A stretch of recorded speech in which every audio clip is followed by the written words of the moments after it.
Yeah, welcome back to the channel. I am Wheto Francis, a professional permit design architect in S3N Developers in Florida. Yeah, in my last video, I told you building without a permit is like committing a financial suicide mission. And some of you reached out to me and asking that, Francis, what if I'm not based in Florida? What if I'm living in Texas, California, Maryland? No matter where you own your property, or no matter where you're planning to actually build your property or actually renovate your property, the design code for each county differs. Though in the United States, it's just like a covering, let me just say, the flag covering over 50 counties. Yeah, and under the 50 counties that we have individual construction building code that needs to be played by, because we have a general code that actually plays a major role in making sure that all the designs aligns, which is actually a universal code. We call it IBC code. And aside that, we actually have those primary county codes whereby they are designated to each county, and you need to actually play by those rules if you need to secure approval. If not, if you're actually using your design concept, the one you use in Florida or the one you use in Texas to build in Utah or any other place in the US, I'm not lying to you, you are just going to make a huge misplaced investment, because your investment will be gone, and apart from that, you won't be able to pull out permits without drawing. So now, let's dive into it. Whether you're here in the US or in Nigeria in Diaspora, my goal here is to help you navigate the complex world of American construction. So we handle permit designs in general, be it the structural, mechanical, electrical, and plumbing designs, and also the civil engineering aspects. That is when you talk about the drape, encroachment plan, and all. We put all that to consideration whenever it concerns any plot we are actually working towards. That is, whichever lot we are actually working towards and whichever county it is, we definitely find our way to sort it out when it comes to permit zoning. So be rest assured. So basically, we make sure your American dream home doesn't turn to an American nightmare whereby you won't be able to pull off permits in your drawing. Now, even though each state is different, we have a universal language we do speak in American construction. Yeah, it is known as the IBC code. So whenever we talk about the IBC code, that's the International Building Code. It actually covers all lots of counties. It has a role to play in all counties. And in doing this, we have to highlight three major steps we all need to pass through whenever we want to actually pull up permits. Number one, the why changes by location. Yes, so in Florida, we design for wind, which is known as hurricanes. Yeah, because they have their own climatic feature is actually prone to hurricanes. That is, the wind load is so much. So aside that, the second one I want us to understand is, like, say for instance California, we design for seismic activity in California, and whenever you design for seismic activity actually means there is earthquake in such region. Yeah, so we design against the against earthquake. That's the seismic activity. Why in North Chicago, in Boston, we design against snow loads? Because it has high tendency of snow loads. So the why, now you should understand that it actually differs from region to region, from location to location. Yeah, that aside. So why you hire a cheap drafter who doesn't know the actual region differences?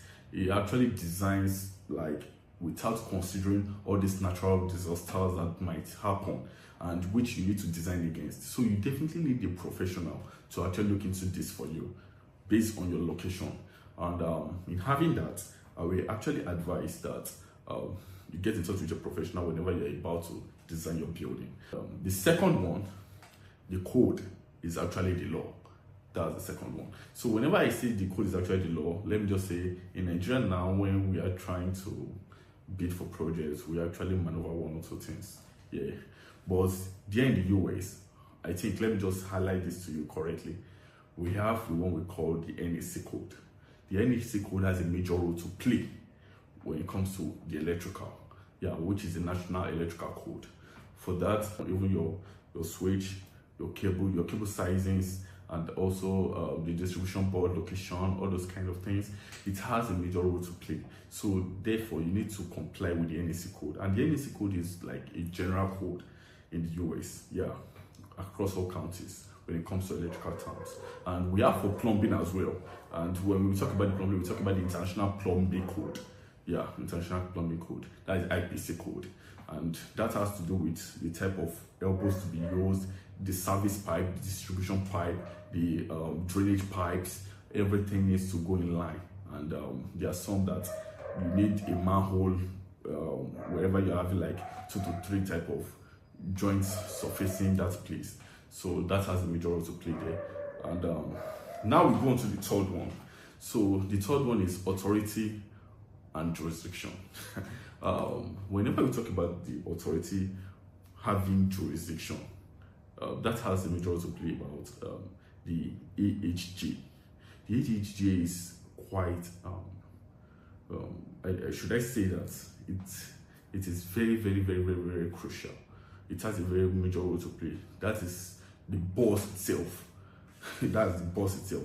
They are the ones standing, helping you navigate if your design actually complies with the building code, with the minimum requirements of the city. So why I call it the boss is that in some regions they call it the county director, and where some we call them the city planning units. You understand? Yeah, the city planning unit. So they give them different type of names. You get, you give different type of names, but all in major, all are just meant to see and make sure you comply with their terms and conditions. That's just it. I want to talk to my investors for a second. I would like to, there's something we do term free land, some free state of lands, and they'll be like, okay, this is being purchased at rural areas. Some will be like, okay, I purchased this at a rural area, and there is no official county that don't review all these kind of things over here. I won't lie to you, that's just a trap, because we handled a project in Utah not quite long, and I won't lie to you, that was 2019 or 2020, yeah, and something happened. We are already done with the design, and the engineers were already on site. They were about to erect this building, and you won't get to, just for us to notice, it was just like 2 days later, I just got a message from the client saying that we have to redesign all this because some people came with some sheriffs, came over to the jurisdiction saying that we need to, where is our approval? Whereby they didn't even file any drawing to the city. Just imagine that. So that got us curious, and I was just like, oh, since then I actually got to know about this. Whenever you feel like you're getting a free state of landed property, feeling like, okay, you can build anything on it, I won't lie to you, that's actually a trap.